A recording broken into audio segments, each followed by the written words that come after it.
आज हमारा टॉपिक है टेक्स्ट टूल के बारे में। तो ये टॉपिक बहुत बड़ा है टेक्स्ट टूल, तो इसलिए मैंने इसको दो पार्ट्स में कन्वर्ट किया, पार्ट 1 पार्ट 2। तो पार्ट 1 में हम क्या सीखेंगे, हम टेक्स्ट टूल पर टाइप कैसे करते हैं, उसके बिना एक छोटा सा लोगो बनाएंगे जिसे हम मोनोग्राम कहते हैं, वो कैसे डिज़ाइन करेंगे। तो सबसे पहले आप टेक्स्ट टूल पर क्लिक करेंगे, यहाँ पर लिखा हो टाइप टूल, आपने क्लिक किया तो जिस जगह भी आपने लिखना हो सिंपल वहाँ पर क्लिक करेंगे तो आप वहाँ पर लफ्ज़ लिख सकते हैं सिंपल। उसके बिना आप सेलेक्ट करेंगे इसको, यहाँ से आप फ़ॉन्ट स्टाइल लगा सकते हैं, जो सा फ़ॉन्ट आपने लगाना है सिंपल आप क्लिक करेंगे, यहाँ से फ़ॉन्ट स्टाइल लगा सकते हैं, यहाँ उसकी प्रॉपर्टी लगा सकते हैं कि आपने बोल्ड करना है या रेगुलर करना है वो लगा सकते हैं। यहाँ से फ़ॉन्ट साइज़ बड़ा कर सकते हैं, सिंपल उस फ़ॉन्ट साइज़ कितना आपने रखना है ऐसे बड़ा कर सकते हैं। अगर हम साथ वाले एरो पर क्लिक करेंगे तो यहाँ पे वैल्यू दी होगी, आप सिंपल क्लिक करेंगे तो फ़ॉन्ट स्टाइल ऐसे ही बड़ा होगा। अगर आपने यूनिक फ़ॉन्ट रखना है सिंपल यहाँ पे लिखेंगे 100, इंटर प्रेस करेंगे तो आपका फ़ॉन्ट स्टाइल इतना ही आपके पास बड़ा हो जाएगा। तो ये आपके पास था फ़ॉन्ट स्टाइल। उसके बिना अगर आपने टेक्स्ट को छोटा बड़ा करना तो खुदा का वास्ता है कभी भी आपने लफ्ज़ को खींचना नहीं है। बाज़ औक़ात लोग ऐसे करते हैं, आपने लफ्ज़ को ऐसे खींचा तो आपका लफ्ज़ देखें इस तरह का हो जाएगा। इस तरह लफ्ज़ आपने कभी भी नहीं खींचना, आपका जितना भी लफ्ज़ हो पूरा स्ट्रेच हो जाएगा। तो जब भी आपने किसी लफ्ज़ को खींचना हो तो आप उसको प्रेस करेंगे, साथ कीबोर्ड से प्रेस करेंगे Alt+Shift और माउस को ड्रैग करेंगे।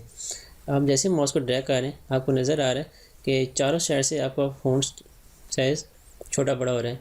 इस तरह आपका लफ्ज़ भी ख़राब नहीं होगा और प्रॉपर एक अलाइनमेंट के साथ आपका फ़ॉन्ट छोटा बड़ा होता रहेगा।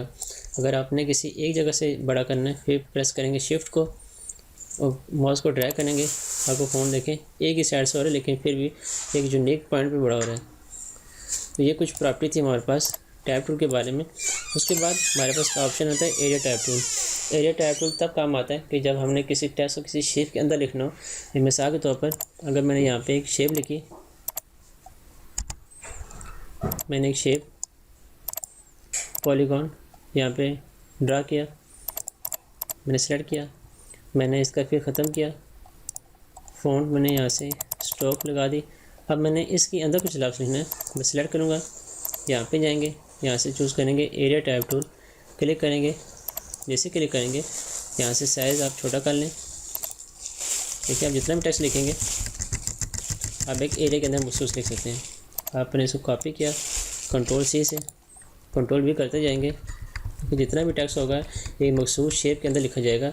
तो इसे हम कहते हैं एरिया टाइप टूल कि आपने जो भी टेक्स्ट लिखना होगा वो एक मखसूस शेप के अंदर लिखा जाएगा। उसके बाद हमारे पास आता है type on a part tool कि अगर आपने अपनी मर्ज़ी से पार्ट डिज़ाइन किया। पाथ क्या होता है हमने पिछली क्लास में पढ़ चुके हैं। अब यहाँ से लेंगे पेन टूल, क्लिक, ड्रैग,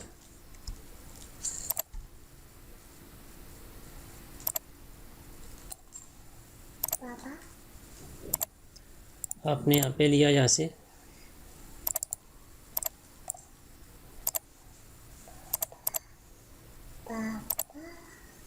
आपने एक पार्ट डिज़ाइन किया। अब अगर आपने इस पाथ के ऊपर टेक्स्ट को लिखना हो आप सिंपल जाएंगे यहाँ से type on a part tool, click करेंगे यहाँ पे इसके ऊपर और लिखना स्टार्ट कर देंगे आप। तो ये देखें जो कुछ भी लिखेंगे आप यहाँ से वो जो आपने पार्ट डिज़ाइन किया होगा उसके ऊपर लिखते जा रहे हैं। ये होता है आपके पास पार्ट टूल, लेकिन यहाँ पे इसको हैंडल भी करना होता है। अभी आपके पास जितना भी टेक्स्ट है एक पाथ पे लिखा हुआ है, अगर आप चाहते हैं कि टेक्स्ट थोड़ा सा आपकी साइड पर हो जाए पाथ वहीं पे रहे, आप यहाँ से सिलेक्ट करेंगे इसको, कैरेक्टर के पैनल में जाएंगे, यहाँ पे एक ऑप्शन आपके पास मिलेगा, यहाँ पे ऑप्शन एक मिलेगा आपके पास बेस लाइन, ये वाला, इसको बढ़ाएंगे तो टेक्स्ट आपके पास देखें बेस लाइन से थोड़ा सा अब चला जाएगा। तो इसे हम कहते हैं पाथ लाइन कि जो भी आपके पास पाथ होती है अगर उसके ऊपर आपने कोई किसी टेक्स्ट को ड्रा करना हो तो वहाँ से करें। उसके बाद इसकी कोई सेटिंग होती है, मैंने यहाँ से लिया डेस्टिनेशन टूल, इस पर क्लिक किया तो यहाँ पे देखें एक पॉइंट आपके पास ये आ रहा है, दूसरा पॉइंट आपके पास ये आ रहा है। ये हमारे पास होता है एंडिंग पॉइंट, ये होता है स्टार्टिंग पॉइंट।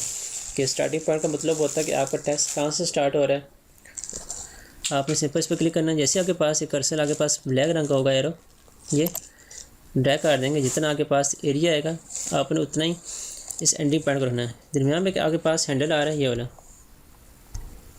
इसे आप क्लिक करेंगे। ये इस्तेमाल होता है मूवमेंट के लिए। अगर आपने टेक्स्ट को मूव करना हो किसी दूसरी जगह, अप साइड या डाउन साइड पे, तो आपके पास ये वाला ऑप्शन आएगा। ठीक है, तो ये हमारे पास। उसके बाद अगला ऑप्शन हमारे पास आता है वर्टिकल टैब टेक्स्ट। अगर आपने किसी जगह वर्टिकल टैब टेक्स्ट लिखना है, आप सिंपल यहाँ पे क्लिक करेंगे, वो लिखते जाएंगे, तो आपके पास जितना भी टेक्स्ट होगा सारा का सारा वर्टिकल लिखा जाएगा। तो ये कुछ ऑप्शन है हमारे पास टैब टूल के बारे में।